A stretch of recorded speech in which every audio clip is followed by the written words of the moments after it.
to another edition of Cohasset Common. I'm your host, Town Manager Chris Sr., and on this week's special edition, we'll interview Mary Ford, the former editor of the Cohasset Mariner, about her book, Boy at the Crossroads, a coming-of-age story about her husband's journey from age 13 to 18, runaway to class president. It's a story you'll want to hear more about and read for yourself. We'll also take a look at Food 143, a great new show on our channel here, hosted by Catherine Harvey. It's a look at the behind-the-scenes restaurant culture here in the beautiful village and town of Cohasset. Welcome to another edition of Cohasset Common.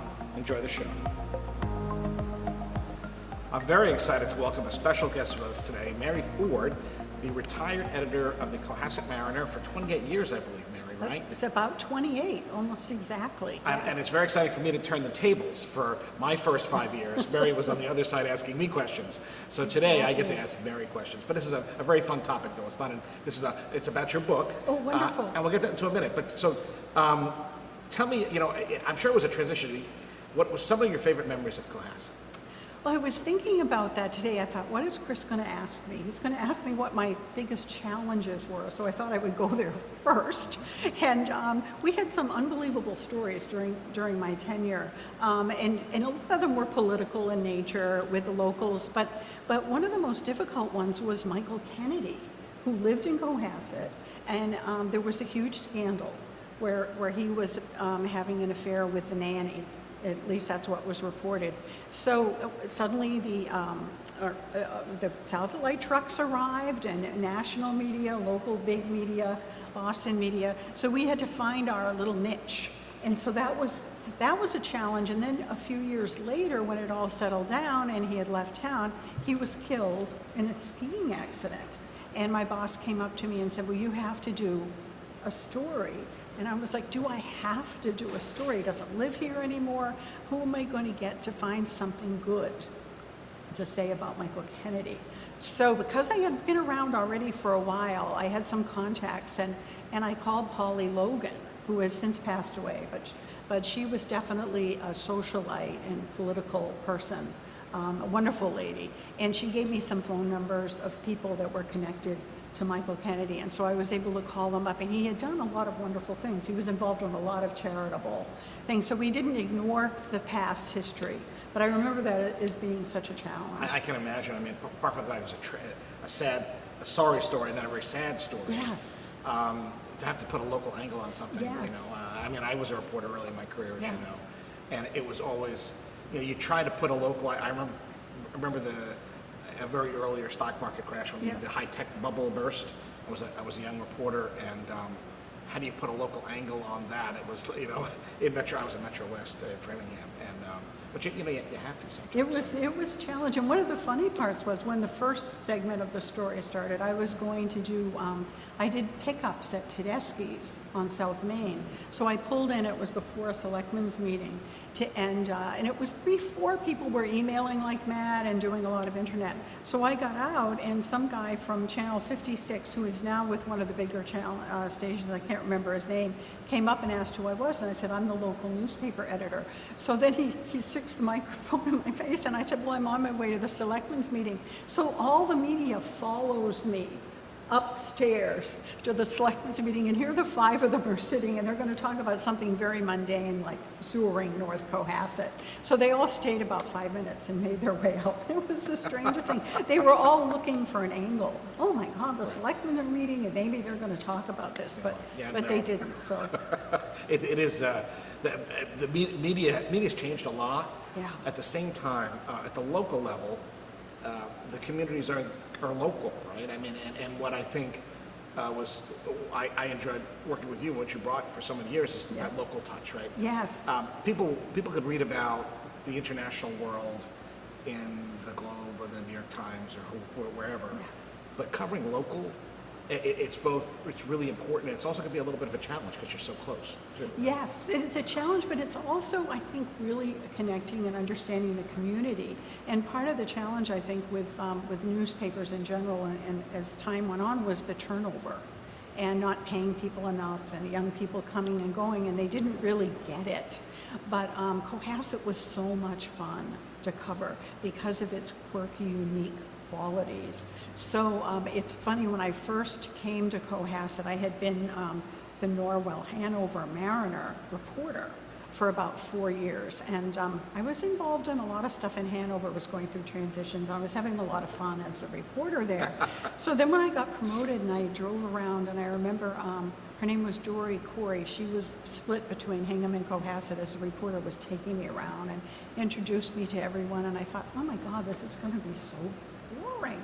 What can I do here? So I went to my, so there was going to be an election, and one of the members of the Board of Health was running for a Board of Selectmen seat, leaving his open seat. So that wasn't part of the election. So he won the Board of Selectmen seat, and so then I arrived, it's my first meeting, and he announces who should replace him on the Board of Health. Well, I thought, well, that doesn't make sense, because the man, we used to call him Cable Bob Davenport, ran for the Board of Health for one of the other seats and lost, but got quite a few votes. So I thought if anybody gets appointed, it should be Bob, but he wasn't really hoity-toity at all. So I think that was part of it. And the woman that had stepped down from her board or didn't run was moving, but was going to be here about a year. So it's a long story, but so I wrote an editorial saying, it's not a club. And I had to cover it and write the editorial, so it was always a bit of a test. And that if anyone gets appointed, it should be Bob Davenport. So lo and behold, I went to do I used to be Colonial Pharmacy, and the paper store used to have my pickups. And I went to do my pickups, and there were 12 letters to the editor, and they were all against me. And I started to think, oh my God, this isn't going to be boring. This is kind of exciting. So the next meeting I go to, and the man who had won the seat on the Board of Selectmen read a statement about how unprofessional I was and all this other stuff. So I just did another editorial and another story. And lo and behold, under a lot of stress, it was with one vote, they appointed Bob Davenport to the Board of Health. So sure, it was, you I knew had how to, influence. I get it, you realize suddenly how much of an impact that voice can have. Right? And another little funny story, it was one of the first things I did. The Elvis Presley stamp was being debated. So it was whether it was going to be the old Elvis, the 50s Elvis, the really cool guy with the black leather jacket, or the Las Vegas Elvis. So I went around to different places, man on the street, trying to ask people what they thought. And the guy at the paper store said, Mary, he said, this is really a Lawrence Welk community. So anyway, those are kind of fun memories. But it was something I thoroughly enjoyed. It was a lot of work. I also edited the Hingham Journal, and but it was extremely rewarding. And I feel bad that the papers in general across the country, not just the Cohasset and Mariner and Hingham Journal, have gone downhill. It's local media, which is super critical. That's how I started my career too, working for a chain of local papers in Metro West. And I covered local communities, and that was my first grounding, actually, local government in Massachusetts, and it was fascinating. There was always stories and always people willing to talk, and there was always something to say. And it's in this day and age, we're more connected, but also we're less informed sometimes. I know it seems odd. Oh, totally. And it's one of the challenges. So I'm glad the Mariner's still around. Yeah. I'm sorry you're not here, but we are very happy to have you here today. Yes. So apart from just getting a little chat about Cohasset, we're here to talk about your book. I understand you have a book about your husband's early days. Exactly. Yes. Called Boy at the Crossroads. So tell us how you came about writing this book. Yes. Well, I've been thinking about it for a very long time. I think that everybody who is a writer on any form, and a ton of other people, all want to write the great American novel. They all say, when I write my book, my mother used to say this all the time, or she'd say, you should write a book. One of my first son was very difficult as a baby and toddler. Turned out to be a great guy. But I remember her always saying, you can write the book. But she was shocked that I had another child. So what happened was I met my husband, and to give you a little background, in 1971 in California, where I actually had gone out to teach. I'm from Scituate, and had gone out there. It sounded exciting, and we lived in the same apartment complex. And soon after getting to know him and dating him, he was telling me about his background, and he's one of 16 children from East Tennessee. 16. And that he ran away at the age of 13 and ended up selling hot dogs in New Orleans. So I was like, wow, and I always had a nose for a story. That's what held me in good stead in journalism. I knew even if it was a little story, how to make it a big one. So I thought, this is interesting, but then we were transferred a lot with his job. I did a lot of substitute teaching. I taught English as a second language. We lived in Japan, England, France. We went all over the place. So I didn't get any time to really get into my writing. And then when we were in Illinois, I transitioned from being a substitute teacher, which for me was not fun. Even though I was a fully qualified, it was very hard to get full-time jobs when you're moving all the time. Right. And it was just one bad experience after another. Going in as a secondary teacher, even in wonderfully high-rent school districts, can be a big challenge. So I thought, I don't want to do this anymore. So I noticed an ad in the paper for correspondence for the Daily Herald, which was like the Patriot Ledger. In fact, they looked up to the Patriot Ledger. And I went down and I interviewed, and a bunch of us went down and interviewed, and they sent us out to cover meetings. And the way you continued to be a freelancer was if you didn't leave anything really important out of whatever you were covering. So they went in, I was in a little town called Wakanda. They went into executive session. They were buying a fire truck. So I ended up getting a little story, and it ran on the front page of the neighbor section. I was so excited. But the main problem was the copy desk changed my name to Betty Ford. And I said, I just don't. But this guy, when he saw Ford, and Gerald Ford was not the president at the time. He had long since stopped. But her Center for Recovering Alcoholics was big. So I thought, okay. But I learned then if you're dependable and you're willing to learn and you go out and do a lot of stuff, they start using you like crazy. So I was a runner at the time. They gave me a running column. And so I had a lot of fun. So when we were transferred to Massachusetts and ended up settling in Scituate, one of the first things I did was call up the Mariner, the local paper. And I remember Mike Berger answering and telling me that Judy Ann Wright in Norwell is always looking for people. She was the Norwell editor. So I called her and I started doing a lot for her. And then one thing led to another, and here I am. Yeah. Right. So I thought about it. So when Conley, who's my husband, would take trips to Tennessee, I didn't always go because of timing and vacations. And he would drive down, and I would tell him to bring a tape recorder. And while he was driving, just talk into the tape and try to recall all the details of his young life. And he has an amazing memory for detail. And of course, the South is such a rich place for writing. I mean, they have so many little quirks and things that they do, and fishing holes and swimming holes and things like that. This all really happened too. That's the best Oh part. yeah.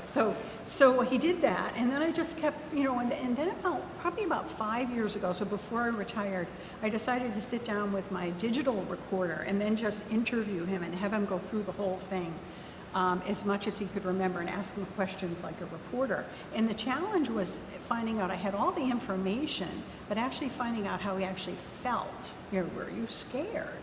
What was going through your mind? And it was very difficult pulling this stuff out. So I'm not sure why. He's just not that kind of person. So then, of course, one thing led to another. It was time to hang up my hat as editor. And it was initially like falling off a cliff, because I'd been working 40 to 60 hours a week, doing a job I really loved. I mean, it was a lot of hours. It was definitely time. The clock moves on, and I think for health and things like that, it probably wasn't the best thing for me to do so many hours a week. But suddenly it's over. So, what do you do now? So I looked up, a couple of people asked me out to lunch and gave me some information on writing groups, and I joined some meetups, and I don't know if everyone's aware of them, but they're online, and it's called Meetups, and you join Meetup, and then they have all of these groups that meet everywhere in the country for different things. If you like to collect stamps, or if you're a violinist, I mean, there's a meetup for everybody, but there are lots of writing meetups. So I joined one that met at the Abington Public Library, who was led by a wonderful young guy named Colin McMahon, who's written a novel, a young adult kind of fantasy thing, and wanted to give back. And he gave a lot of good instruction. There were like 20 of us in the group. So what you had to do was submit a chapter, about 10 pages, at some point during the fall, and then everybody read it. And then a really well-run meetup, you're not allowed to give your feedback for what you've submitted until everyone gives you their opinion. And so I did that, and I kept learning. And the thing to ratchet back a little bit, never having taken a journalism course or covered anything, how did I manage to transition to being a reporter? Because I I was able to learn it. I caught on, and I was always open to what the editors told me because I wanted to succeed. So I felt the same way when I started doing meetups. I was going to learn from this. So then I found out about Grub Street in Boston, which is a creative writing center, and I signed up for a memoir class there. I had tons of fun taking the train in and kind of, thinking I was a young career girl or something that I was going. This is all pre-pandemic, obviously. Yes, pre-pandemic. It was that first year before the pandemic.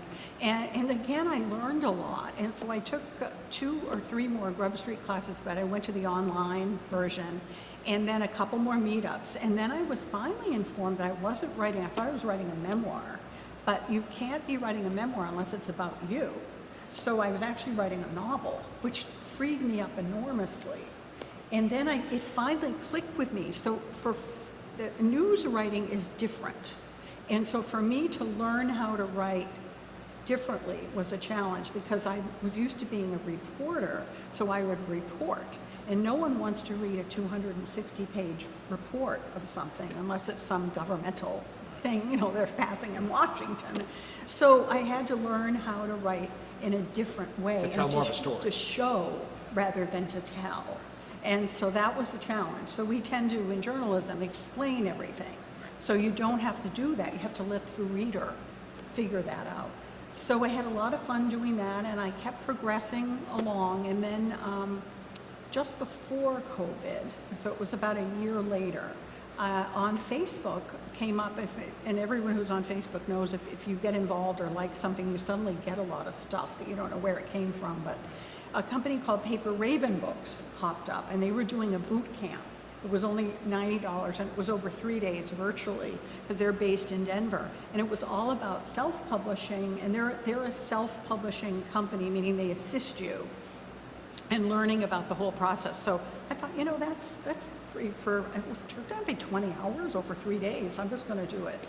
So I did it, and I was really impressed. And I thought I could get in at one of the lower levels and expense-wise because what I had written really didn't need editing or developmental editing because I had already gone through all of that with Grub Street. I hired their instructors to read my manuscript and give me feedback. And so what I needed was how to launch it, how to publish it, how to design it, how to get the cover.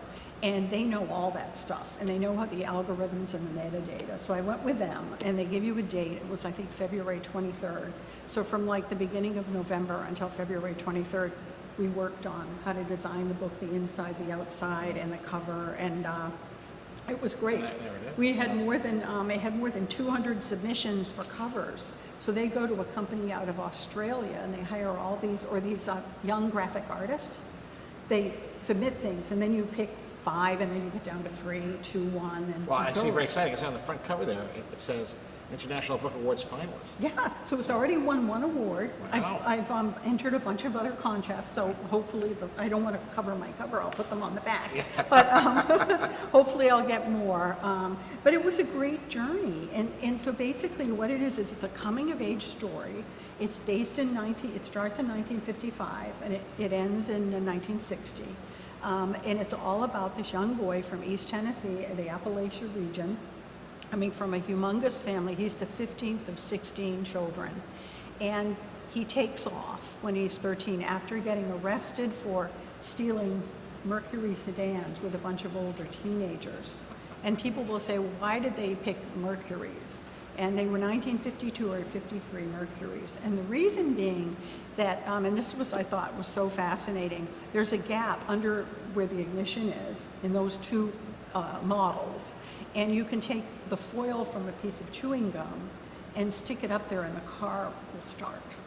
So it was easy to jump in.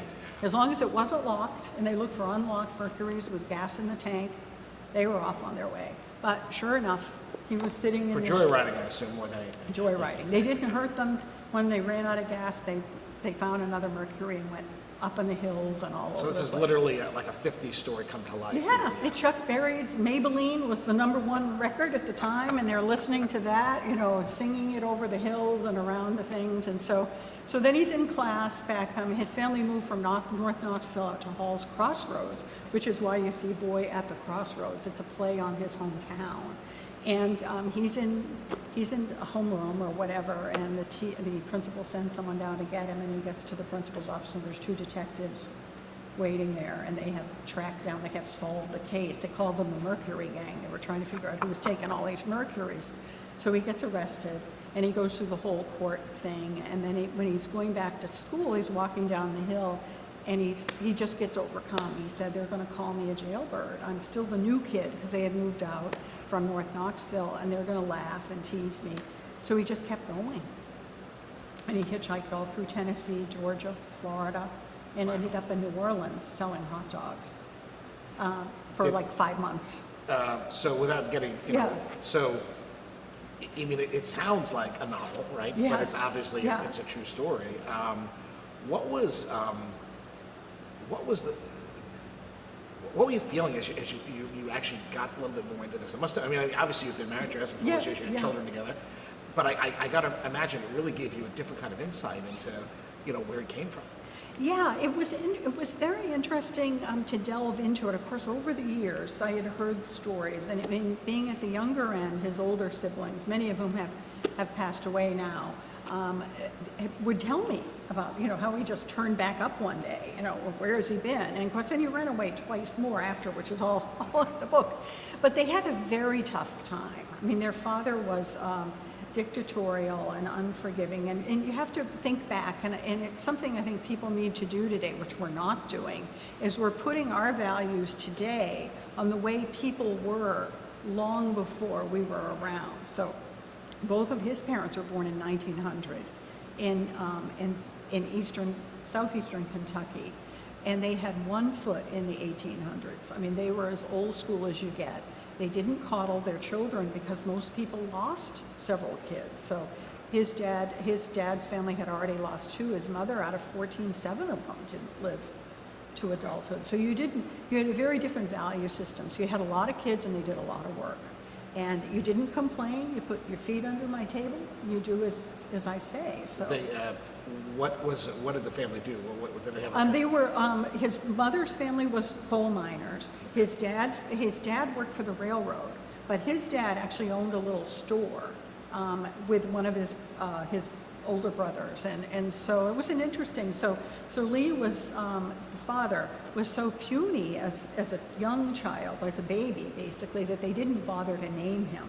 And so it was actually a preacher that came by one day and named him and said, "What's that one?" And they said, "We haven't named him yet." So he gave him the name.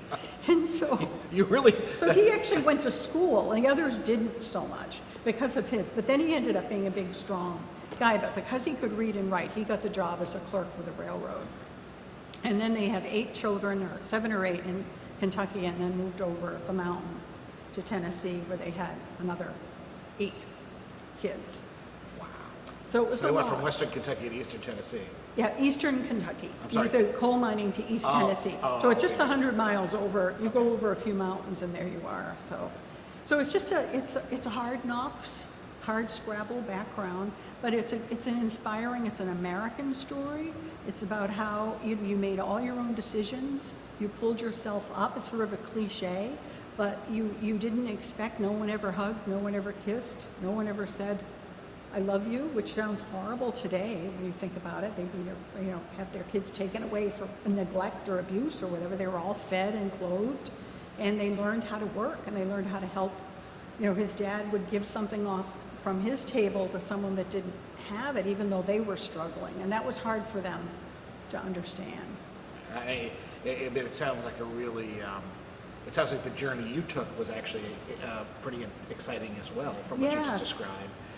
And the story in the book is exciting. So we have 2 different journeys here. Your journey to becoming a published author, and your husband's journey at the very earliest days of his life, and which actually sounds like a movie, quite frankly. It does. It moves along. I'm hoping. I think that's the only way that it will ever really take off, because there's something like 15,000 books published a day or something crazy.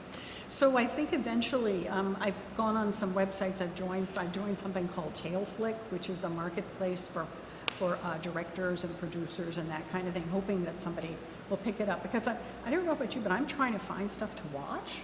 And I went through, maybe 20 movies the other night, and I went into about 5 minutes, and canceled out. They were all free. I wasn't spending any money, but so they need content. I mean, this is kind of an old-fashioned story. I mean, well, kids today, there's no cell phones, there was no internet. You know, you had to work. You got your car. It was a jalopy. You fixed it up yourself. You did everything. But the interesting, I've had 108 reviews and ratings so far on Amazon, which is a lot for unknown and for coming out.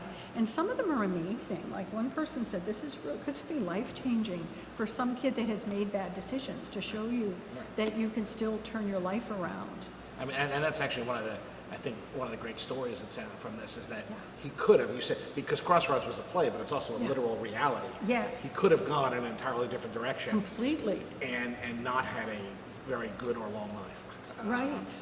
And he did, right. And he overcame it, and that alone, it makes this book worth reading. So it is. It's funny too, because when he was so worried about going back to school and being made fun of, that seemed to really have a big impact on him. So after he got back from New Orleans, there's a bunch of stuff that happens. He leaves again, gets back, and leaves again. Finally, he's back for good, and he has to repeat his freshman year because he never really went to a freshman year. And not only did they not call him a jailbird, he was like Johnny Cash. They made him president of the class. And it was like everyone stood on the side as he walked down the corridors because no one else had been anywhere. I mean, this kid had been places. He had done stuff. My God, he'd been arrested. They were in awe. To New Orleans, it's like, yeah. Wow. So that was the funny part, how you could go from, like, 'cause the subtitle is From Teenage Runaway to Class President. So, and then he ended up, what really saved him as a young adult was he decided he wanted to try college, but had no academics were never, and back in those days, even in Scituate, you were either on the college track or you were on kind of the general.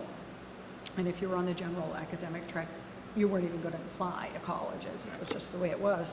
So, but he decided, he saw UT, he was in this program where you had to work a couple of days a week and you went to school the rest of the time. It was called distributive education. I don't know what it's called here. But he saw UT and he said, you know, maybe I can do that. So he went and asked his brother, his older brother, 20 years older, who had helped him get out of the criminal part of it by just probation, and asked him to help him. And Ray was old school, and he said, you know, if you do 2 years, I'll help you after that. So he left. He was crushed, and then he remembered the Air Force, the military recruiting. So he went in and he did his thing. He signed up, but he didn't really join up right away. They gave him a little test, and then after he graduated, he had a couple of other things happen, and the letter from the Air Force fell out of his yearbook, and it said, you know, if you want to come down, we'll take you. So he went down and signed up for the Air Force. And so there's a chapter on how that. And then the really sad thing, his dad dies while he's in North Africa. He was stationed at Wheelus Air Force Base, or Airfield, I think it was called, which no longer exists. It was in Libya back at the time. And he was so devastated because neither one of them had ever connected on that and said they loved them. So there's a little message there, remember. Remember to say you love. Yeah, just to tell, because in the Air Force chapter he says, you know, I went back and his dad was doing this little construction thing, and they talked, and he said, I left, and he said, you know, I'm not going to be here the next time I see you, because he had a lot of health problems, and he said, no, you're such a big, strong guy. And then he said, I didn't say I loved him when he left, and then that was sort of the sad reality of it. But it was a lot of fun. It's very easy to read. It's the perfect book if you're on a flight. Take it, read it, and by the time you land, you know, if it's a 4-hour flight, you're going to be all set. There you go. Boy at the Crossroads. Boy at the Crossroads. Boy at the Crossroads. That's Chris's copy. Thank you very much. Yeah, you're welcome. I have to get you an autograph it for me. I did already. You did? Yeah. Oh, it's I have an autographed copy. Yeah. So Boy at the Crossroads, from Mary Ford, the longtime editor of the Cohasset Mariner, a great story about a young boy finding his way in the 1950s. In the 50s. And quite a story. Thank you, Mary. Yep, and Thank you for joining remember us. to go to Buttonwood. They have it there. I always give Buttonwood And even better, instead of buying it on Amazon, go to Buttonwood Books, and it's available right there. And Mary will come and autograph it for you. Yeah, So, I sure will. Thank you for joining Oh, us. thank you for having me. Thank you.